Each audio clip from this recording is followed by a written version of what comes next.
Hello, everyone, and welcome to another episode of TEDXcellence, as I'm calling it. Coming to you live from my Corona bunker. Because as of today, it's not 100% confirmed yet, but as of today, I may be working from home for the foreseeable future, which means that the time in between that I would usually spend going home from work or doing other things after work, I'm immediately home. So maybe I'll be doing more of these. We shall see. Hello to those of you who have joined me today so far. Della Hayes, hello. Corey Suzuki, hello. Point Curation, hello. Given the time of day and the odd nature of doing this off-usual schedule of weekends, I don't imagine there'll be a lot of people here, but that's okay. We are the select few. So what we have here today, I might be taking a poorly advised risk. What I mean by that is the subject matter is such that it's an altruistic notion, right? This is called Justin Miller. We ask the wrong questions when fighting poverty. Now, I've only watched the first couple minutes of this.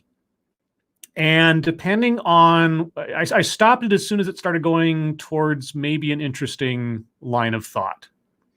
And so the risk here is I may be about to try to harp on someone who is legitimately trying to do a good thing. That's kind of the problem, or trying to promote a good thing. Now, if he starts saying things that make sense, I'm not going to censure him for that or stop the stream or say that he's saying something wrong.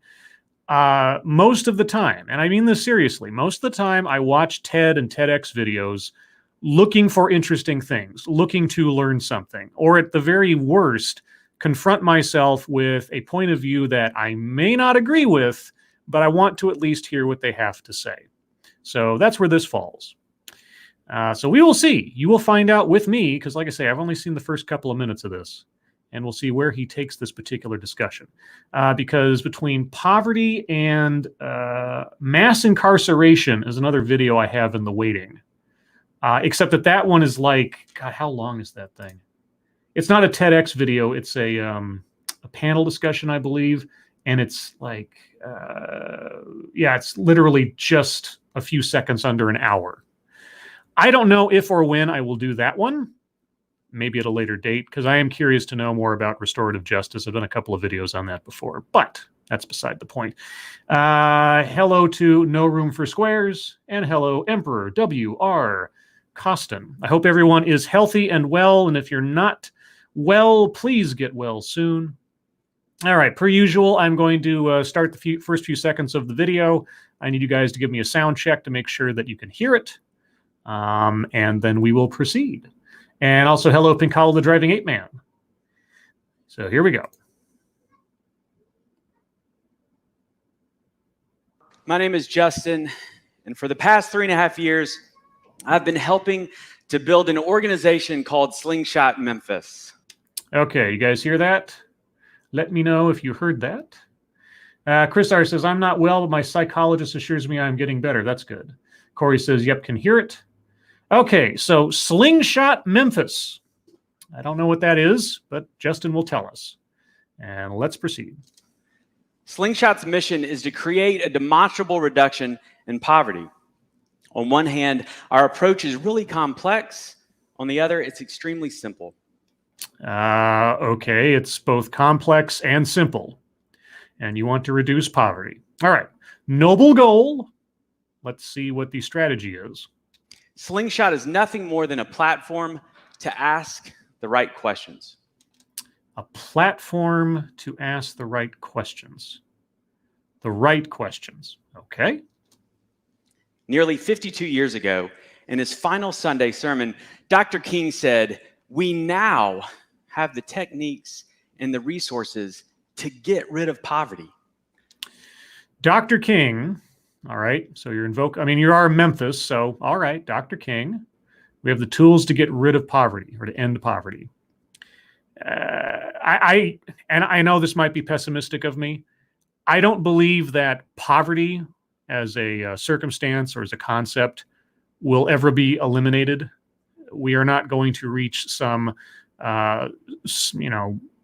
intergalactic federation of planets parity societally and economically.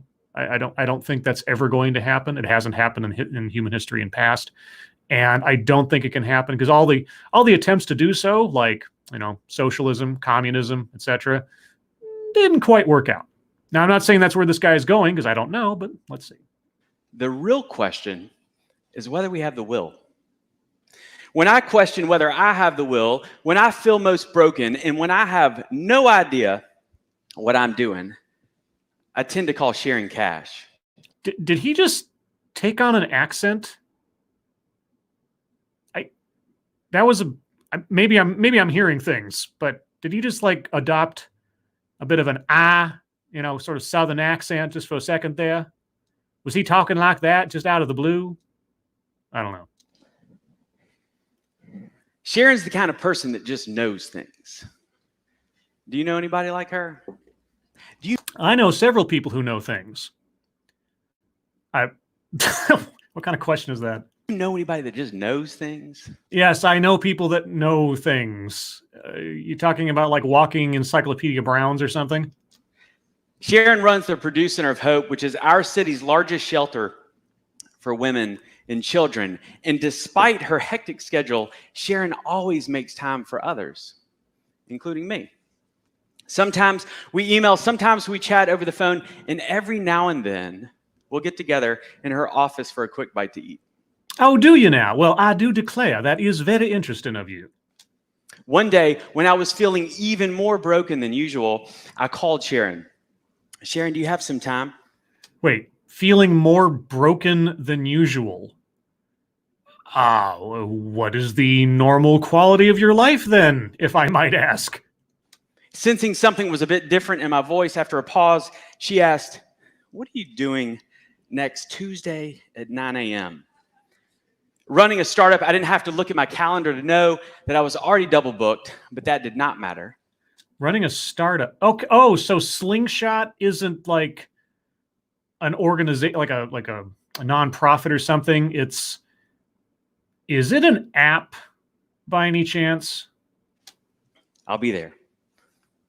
Tuesday came. I arrived at the Purdue Center of Hope. You arrived at the Purdue Center of Hope? Well, I just went down to the stall and I arrived at the Purdue Center of Hope. I'll just adopt an accent that I didn't have 5 minutes ago, which is, To find one of Sharon's colleagues, April, standing at the front desk. "Good morning, April. I'm here to see Mrs. Cash." "I know, Justin. She sent me to welcome you. Follow me." Well, that sounds kind of creepy. I began following April down a long hallway. Now, I'd been down this hallway numerous times before, but this was different. This story had better have a payoff. I'm just saying. And after a minute, April stopped in front of a closed door. She waited for me to catch up. And when I did, she opened the door, and when I stepped inside, in my entire life, I've never been more surprised. Sharon was nowhere to be found. Instead, there were 50 women. Wait, just for reference, he called up this woman to say, "Hey, do you have some time to talk?" Never mentioned what the subject was. She scheduled an appointment with him for the next Tuesday. He shows up.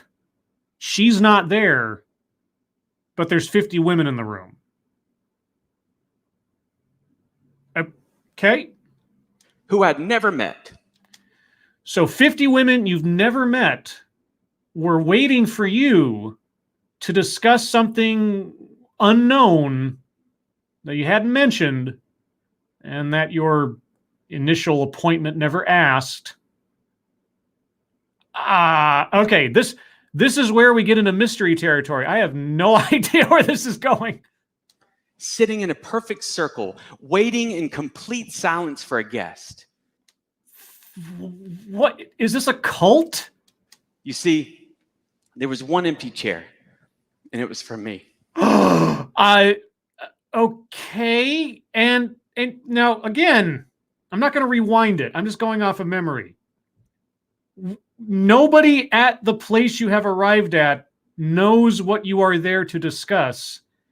And you were specifically looking to discuss whatever you were going to discuss with a particular friend of yours who just knows things. But now you're in a 50 women circle with an empty chair.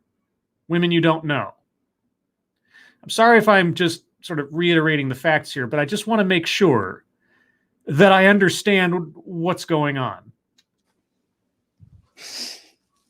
For the next 2 hours, I listened to these women share their stories. What? Many of them shared stories about being abused and raped, trafficked. What?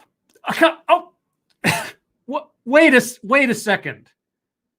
Wait a second.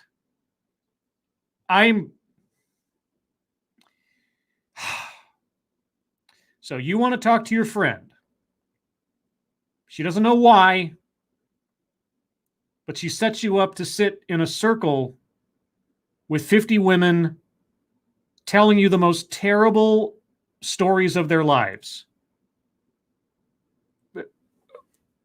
Why? Sold, thrown away, cold, hungry, and homeless. There was one woman, I will never forget her name, Mary. Well, man, that is an unforgettable name. Mary said, were it not for the Purdue Center of Hope, that she would be dead. Well, okay. I'm still completely mind snapped on trying to make the connection between an unknown subject you wish to talk to your friend about and them setting you up for a circle support group ambush of abused women. I can't. First off, I hope there is clarity oncoming, and I hope it makes some kind of sense. All of these stories had threads of resilience, faith, and yes, will. At some point during this most surreal experience, I felt a hand on my shoulder. And I didn't have to turn around to know that it was Sharon. I know. Sorry, guys. I'm dumbfounded. Dumbfounded because I have found dumb right here, unless there is a very, very good explanation. I hope it's oncoming, like I say. And after every woman had a chance to share her story, I was asked to share mine. Spoiler alert, I cried. I am not at all surprised. This was a pivotal moment in my life. You see, Sharon knew what she was doing when she extended this invitation. She knew that I, a 42-year-old white guy with way too much power and influence, needed to be more proximate. Whoa, oh, oh, whoa, whoa, whoa. Did you leave out something in your story? Okay, because the preamble to this was a friend of yours that you often have lunch with, a friend of yours that just knows things. You called up this person to say you needed to talk about something. And she just, without asking you what it was about, again, unless I am completely missing something from the opening of this, without asking you what it was about, she schedules you to sit down and be bombarded with the worst possible personal anecdotes you could possibly imagine. And you are a guilt trip walking. Okay. She knew that I needed to listen first and talk second. She knew that to be more urgent, I needed to be reminded who I was fighting for. But she doesn't even know why you wanted to talk to her. I mean, you could have been going to her to ask for her favorite recipe for pound cake or something. What? Okay. Okay, I'm going to do an unusual thing here, guys. I cannot help it. I have to re-listen to the beginning of this because I have to be missing something. All right, so time code is 425. I'm going to go back here. 425. Let's remember that, okay?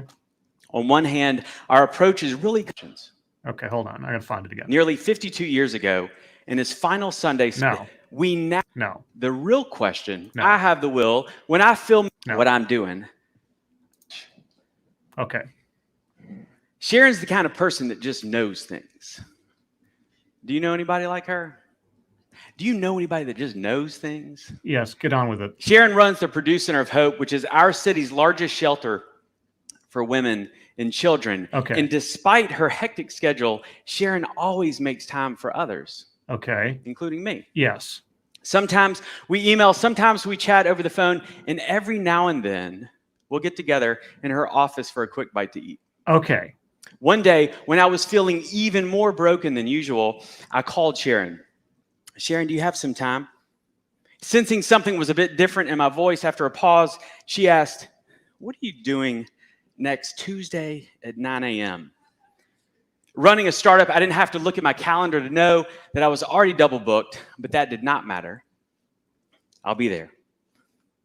Tuesday came. I arrived at the Purdue Center of Hope. Okay, so if he is relaying his interaction with her in the phone call accurately, except for his presumption of her hearing something in his voice, quote unquote, she has absolutely no idea why he wanted to talk to her. I know I'm sticking on this point, but I don't understand for the life of me how you get to a giant circle of victimized women that he has to listen to and then somehow respond to with his own story of woe. And that's not meant to diminish whatever stories they had. I'm just saying, like, I don't. Okay. All right. I just wanted to make sure I wasn't missing something, guys. Let's continue. For. She knew that I would never stop wondering about these women. And that such wondering would heavily inform my life and my work. And most important, she knew that if I aim to offer any value, I've got to ask the right questions. So your friend bombarded you with the most horrible stories, at least 50 of them, where you were a captive audience, not only physically, but it sounds like ideologically. She depressed the hell out of you, made you feel guilty in relation to any of your own personal problems, as compared to the worst possible outcomes for a living human being. And you're glad of this? This was helpful to you? Because you're a privileged white guy? Okay. You see, over the years, Sharon has encountered many, many questions. Unfortunately, most of these questions have not been useful for Sharon or for the women and the children at the Purdue Center of Hope. But you have the right questions? Are you sure you're not going to be mansplaining something? It could have sounded something like this. Sharon, have you read the latest research? Purdue could adopt a different, more cost-effective approach to help your clients achieve safe and affordable housing.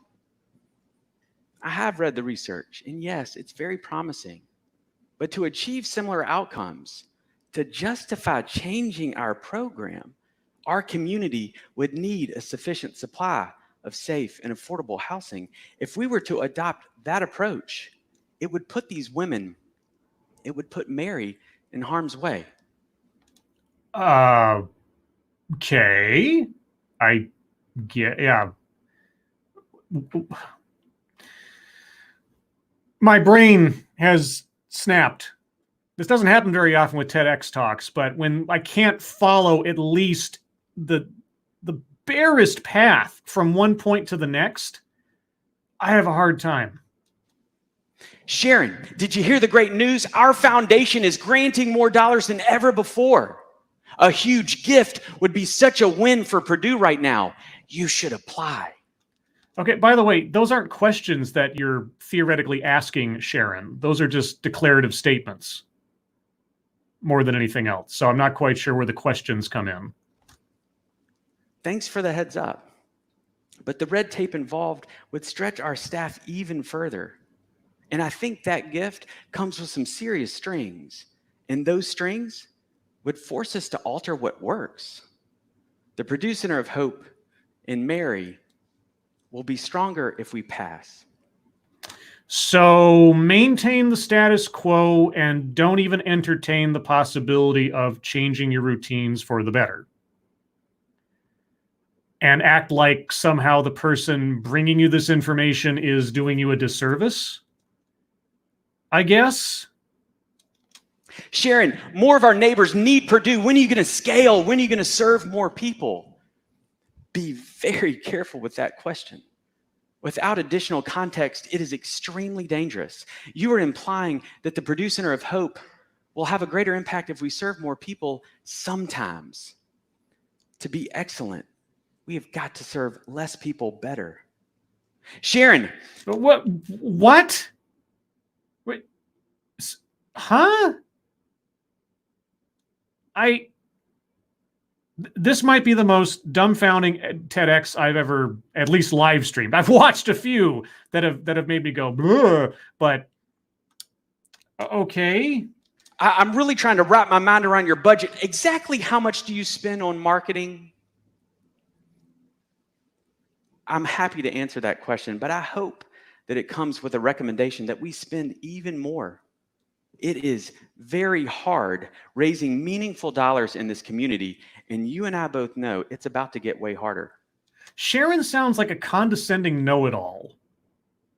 And I'm not talking about the real Sharon. I have absolutely no idea what the real Sharon is like. But this man's caricature of Sharon, the person, sounds like a condescending know-it-all and a pessimist and an obstructionist. I don't know what else to tell you. Somebody comes at you with like, hey, I'm enthusiastic about your organization. I would like to, if I can, offer an idea that might help out your organization. I'm sorry, but you're not just thinking, you're just not thinking this through well enough like I am. I can do that instantly because everything you have to say is an overextension of our resources. And I know that because I'm in charge of everything. And unless I come up with the idea, I'm not willing to accept any outside help because that would make it look like I need help. And I don't need help. You need to change how you approach me so that I can help myself. That's what that sounds like to me. Research says that it takes serious dollars to attract serious dollars. These illogical and dangerous questions have become so commonplace. We have had so much practice that we don't even think we're in the wrong. Okay, I don't know if first off, most of what you just laid out there were not questions. They were more like offers. They were more like ideas being offered to Sharon, the character. Sharon's responses sounded more illogical. I don't know about dangerous, but at least lacking logic. I mean, not even considering someone's offer, just dismissing everything someone comes at you, even if they're enthusiastic about it. Talking down to people. I don't know what questions you're talking about. I think there was only one question in there at all, like, when are you going to expand? I think that was the only question that was actually asked. I'm sorry, I'm being a nitpicker. Fortunately, for the Purdue Center of Hope, Sharon's had a lot of practice too. And she sees our blind spots, and she won't allow them to hurt Mary. Okay. Sees your blind spots. Won't allow them to hurt Mary. Okay. I don't know.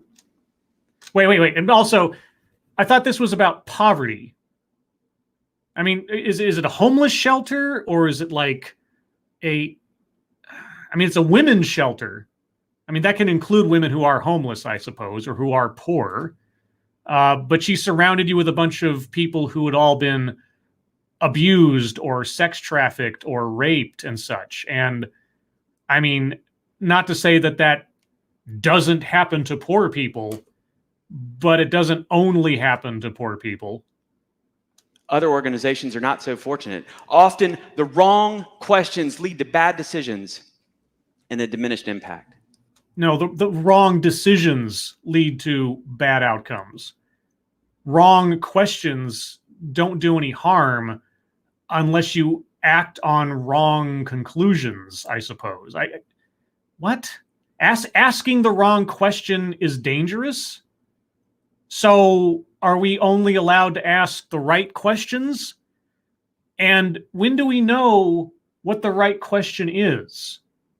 Is Sharon the only arbiter of what is a right or wrong question? Please understand, I am not trying to cast judgment. For most of my life... Whoa. Yes, you are. Yes, you are.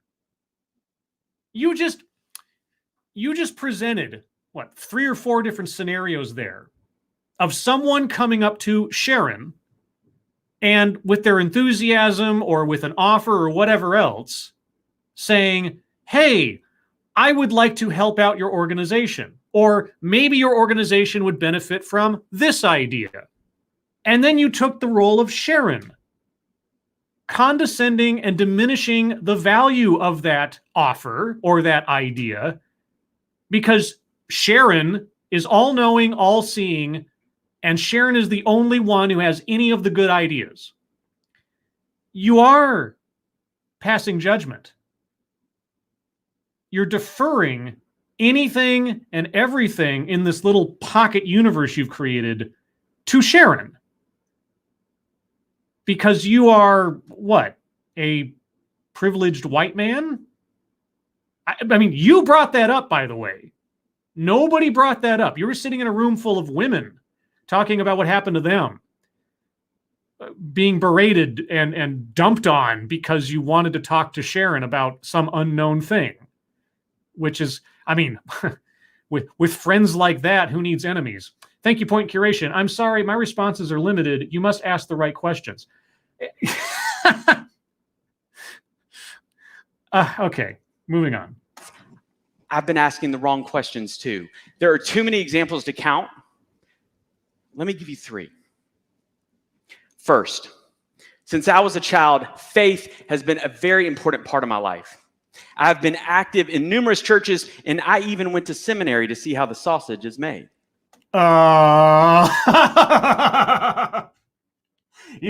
You went to the seminary to see how the sausage is made, you say? And for so long, I invested resources to support outreach with little to no understanding if it was making an impact. I naively assumed that the people in charge knew how to best allocate these resources. Oh, so you were operating on faith, you say? Got it. Did you know that some churches in our area spend more money on flowers and landscaping than creating a better quality of life for our neighbors like Mary? What? Are you saying that churches are a business? Do you think Mary knows this? I assume Mary knows everything because Mary is obviously a far more divine creature than you are, you pitiful, wretched man. In our city, there is a church on nearly every corner. With the right questions, we could unlock a tremendous amount of power. Whoa. What? There's a church on every corner.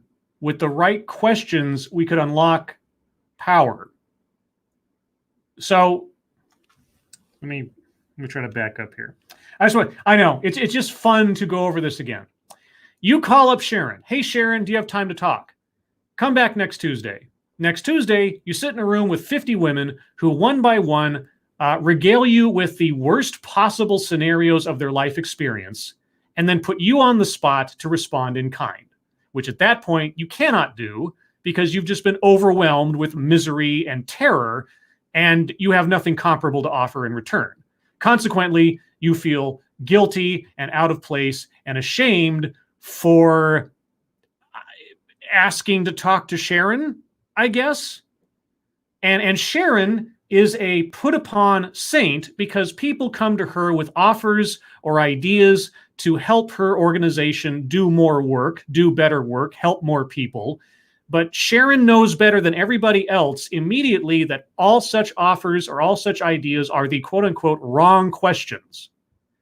And the wrong questions are the ones being asked of churches who are all spending their money more on landscaping and flowers than they are on charity. And so if we knew what the right questions were to ask churches, then there would be power unleashed, which leads me to believe that Sharon must be the arbiter of questions asked of churches to unleash the power necessary to stop the abuse of women. Do I have all that?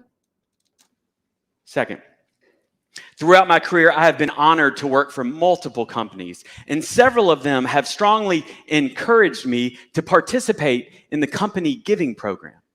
Why did you put encourage in quotation marks, like you're being sarcastic or they were being sarcastic? It's like, hey, you should totally donate to this cause. Nudge, nudge, wink, wink. I don't understand. Now, I'm sure these resources were put to good use, but like so many people, I contributed without asking any questions. In retrospect, I should have. Oh, but you see, here's the problem there. Your questions would have been the wrong ones. Unless you're going to assume that because you're asking the question, it's the right one. And that would just be toxic masculinity. Where's the money go? When does it get there? Is it working? How? Those are not bad questions or unreasonable questions to ask. That is true. You are correct. Just giving money blindly to an organization without doing some research ahead of time or following up on it, sure, there's nothing wrong with that at all. What does that have to do with you wanting to talk to Sharon and her dumping you into a trauma pit?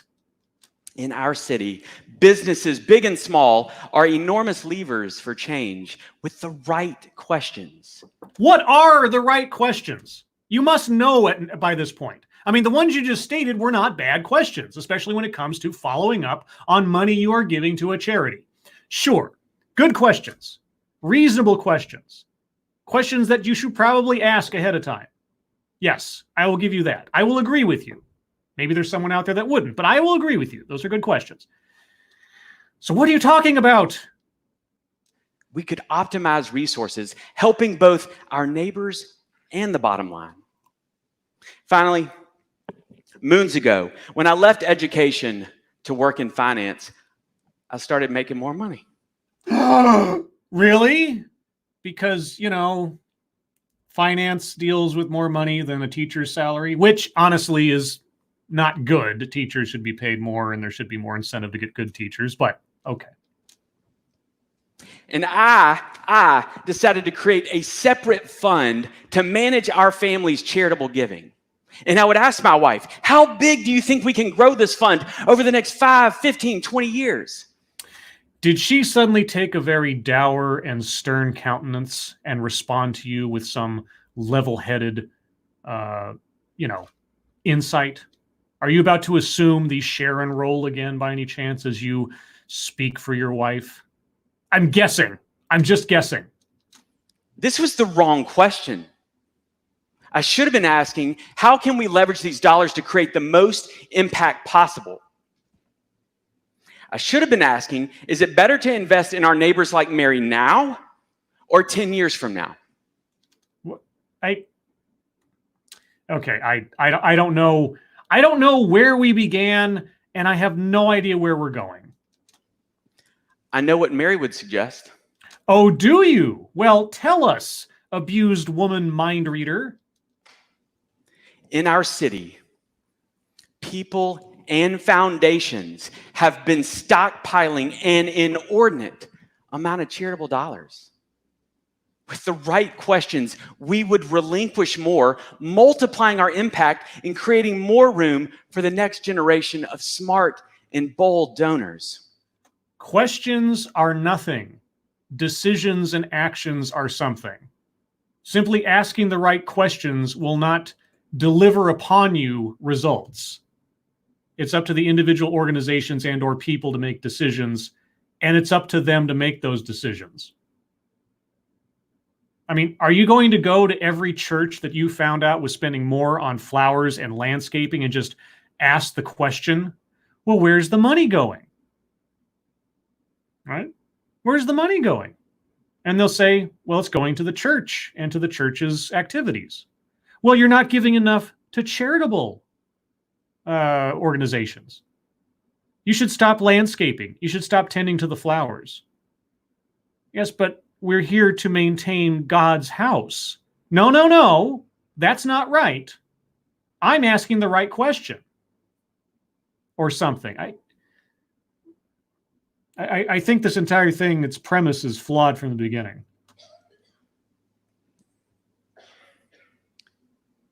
Thanks to people like Sharon, I am on a new journey, discovering how the right questions can produce the right results.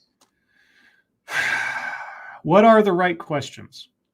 Because you honestly have not posed any reasonable questions that are not questions that derive from simple common sense. Blindly giving your money away. I mean, you're going to lose it regardless, I suppose. But being choosy about where you put your money, just like when you're investing or you're giving away to charity, asking questions such as, how is the money going to be spent? Where is it going? Who's receiving it? And so on, are not bad questions. Those are good questions. But you cannot be some inquiring Messiah who knows something the rest of us don't in that regard. So unless you're going to give us an example, an active example of what you're talking about, and for gosh sakes, if you could just tell us why wanting to talk to Sharon led to the trauma pit, please. You've only got 4 minutes left. Of course, this journey comes with its own roadblocks. You see, like Sharon, I get questions too. Do you honestly believe you can measure poverty outcomes? Okay, now that is actually a question. And do you honestly believe? I mean, that's a bit open-ended. There's not really a wrong answer there. Sounds like kind of a softball. Why slingshot? We've been asking the same questions for years and they're working just fine for us. Yuck. Last month, somebody said, who do you think you are? I'm Batman. These questions are designed to stall innovation and progress. No, there's someone who obviously does not believe in what you're saying or thinks that you're somehow being, I don't know, overbearing, perhaps. That's usually the response you get. Who do you think you are? Comes from something like you're being presumptive or overbearing or arrogant. So that doesn't stall progress unless you've got skin as thin as tissue paper. Of course, roadblocks are not unique to the fight against poverty. You haven't said anything about fighting poverty yet. You really haven't. You've talked in very grand, generalized terms about people in need, but you haven't actually addressed anything about poverty. So, you're coming down on your minutes here. For example, in the late 70s, researchers wanted to measure the advice that doctors were providing their patients. Specifically, they wanted to measure which doctor's advice was useful and which doctor's advice was not. This simple and powerful information has helped improve healthcare for all of us. Guess who thought this idea was crazy at the time? You. Or the medical industry. Or Sharon? Doctors. Oh my God! Not all, but some. Some doctors even went on record saying, "You cannot measure what I do." Wait. Not all, but some. How many is some? This is art. Sad story. A doctor told my mom to chain smoke during pregnancy to make me smaller and easier to deliver. I don't know if mom actually did that, but if so, that might explain quite a bit. That's 9.5 pounds. Think about healthcare today. Healthcare? I thought we were talking about poverty. Thanks in large part to measurement, we have come so far. The point is this. What? Just what are you talking about? Okay, the point. This is the point, guys. We've reached the point with Chris Cillizza. Although at this point, I would welcome Chris Cillizza's brilliance in relation to this guy's scatological insanity.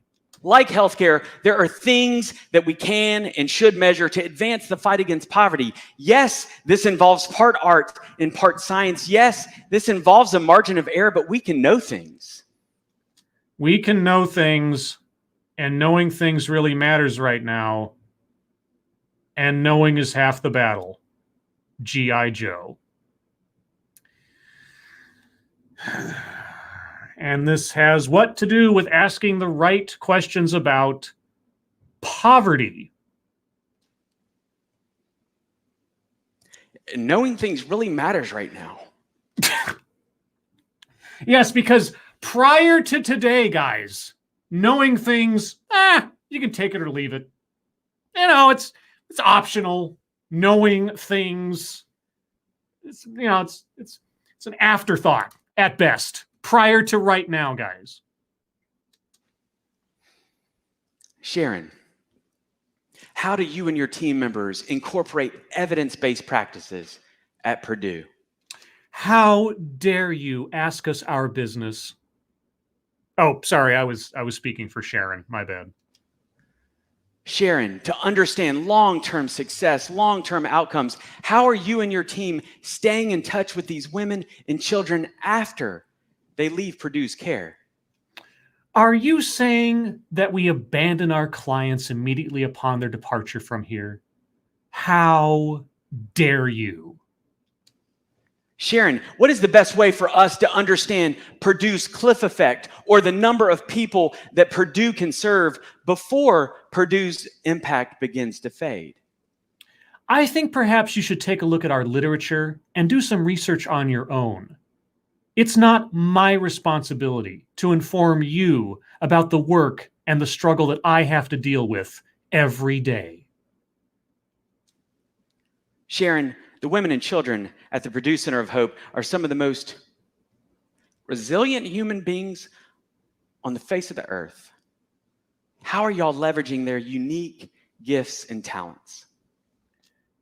Are you trying to say that the victims I deal with every day owe you something?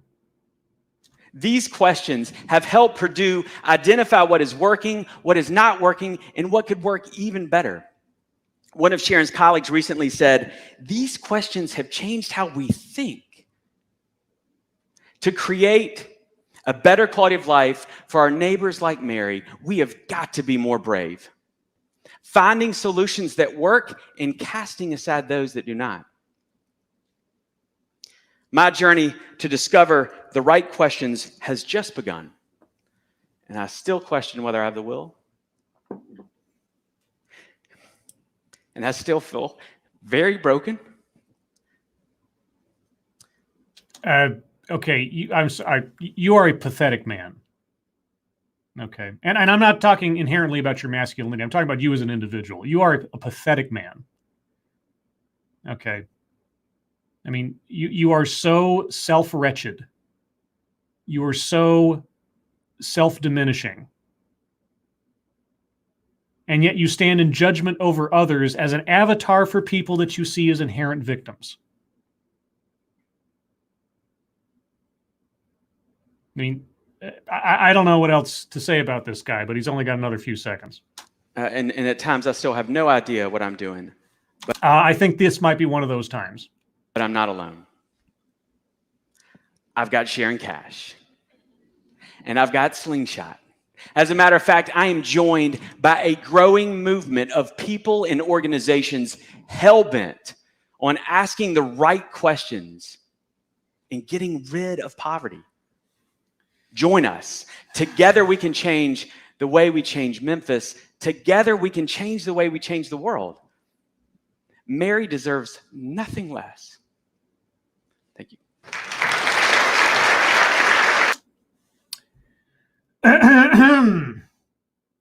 Okay. Well, class, what did we learn about asking the right questions? Let's go back to the title of this thing. What are the right questions to ask when fighting poverty? I mean, that was the supposed point of this talk. So I ask you, chat, in the few minutes here that we'll give before I wrap this up, given what our speaker has presented us, both in his own experiences and referentially about other people, what have you learned? What do you know now that you didn't before about how to ask the right questions in fighting poverty? My question, the same one I've been asking multiple times over the course of this little endeavor. Why did Sharon drop him into the trauma pit just because he wanted to talk to her? I feel like there is a part of that phone call that he's leaving out or he forgot to mention, because nothing of what he said makes sense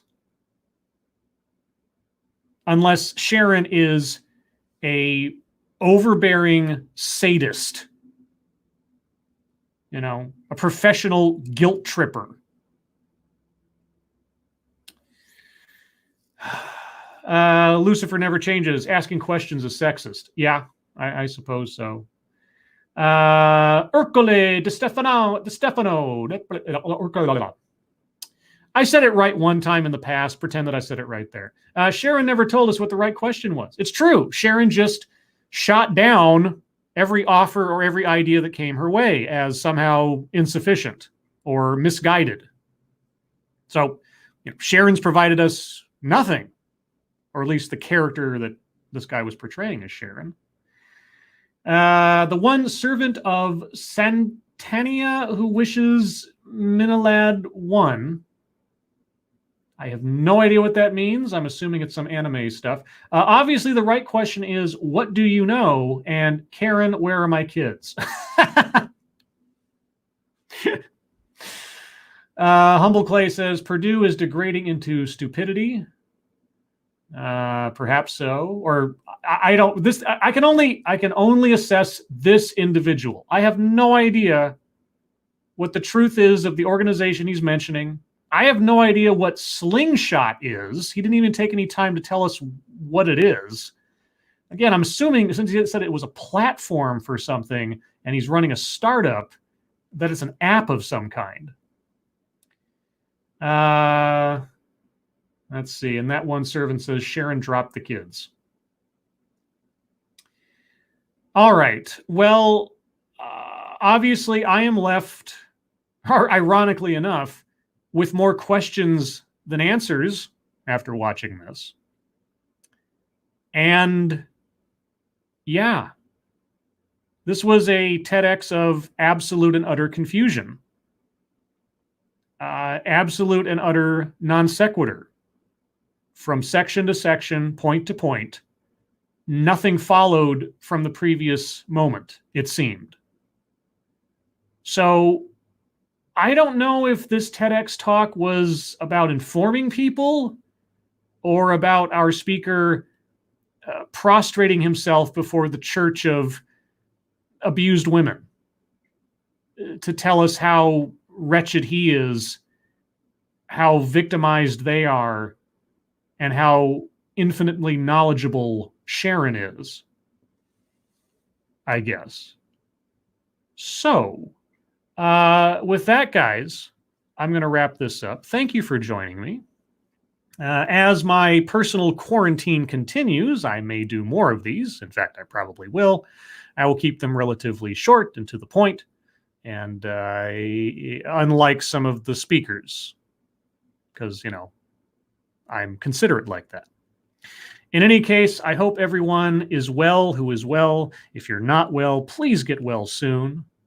And otherwise, I hope everyone has a good rest of your day, and I will talk to you later. Take care. Bye-bye.